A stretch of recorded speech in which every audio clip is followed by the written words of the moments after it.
Welcome back to Ribbon Candy Hooking. I'm Deanna. I'm working on a hooking project today because I have hardly done any hooking lately and I really need it. It is so relaxing and it's so easy to reset yourself when you're working on a nice quiet project, right? And I really need that. So I drew this pattern yesterday and transferred onto burlap, everybody's least favorite backing, but I still really like burlap.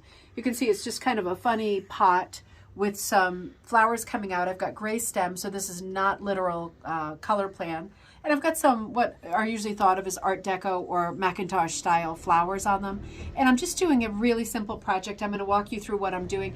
I found a bag of my noodles, so left over from other projects. So that's my color palette, right? Because this is just a relaxing project, doing a little bit of binge watching, resetting myself. So I'm just using the darkest color I have, which is like a maroon. It's a long one. Let me snip it. It's knotted to something, as the outline for the flowers. And I'm going to show you how I'm doing this. I'm not going to go all the way around, but sometimes the question comes up, am I hooking on the line, outside the line, or inside the line?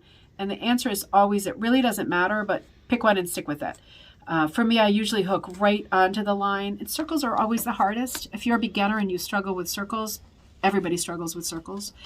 They never come out exactly perfect. And of course, burlap is the loosest of the backing, so the holes are, pretty far apart.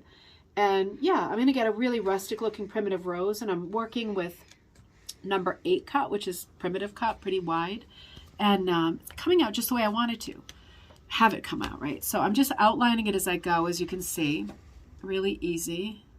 Just stick with me for a minute while we speed it up.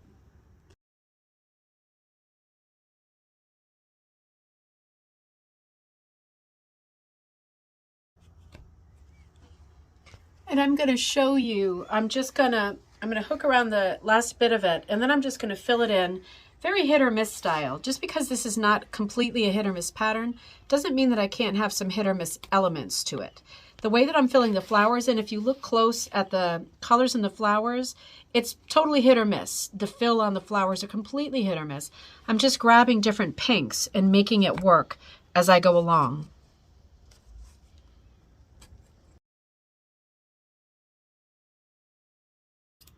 3, 2, 1.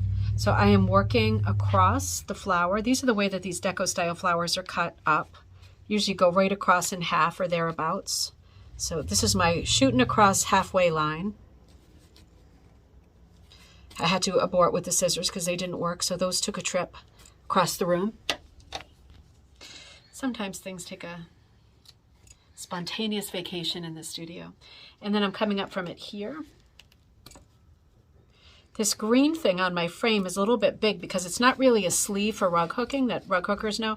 It's one of these things from the auto store, right? A steering wheel cover. So it works just as well, but this one's a little big for the frame. So it's just an option. If you have a larger frame, you can get your cover at the steering wheel. I can feel it cutting my hand, which is setting me right off. And then I'm going to do one more little thing in here.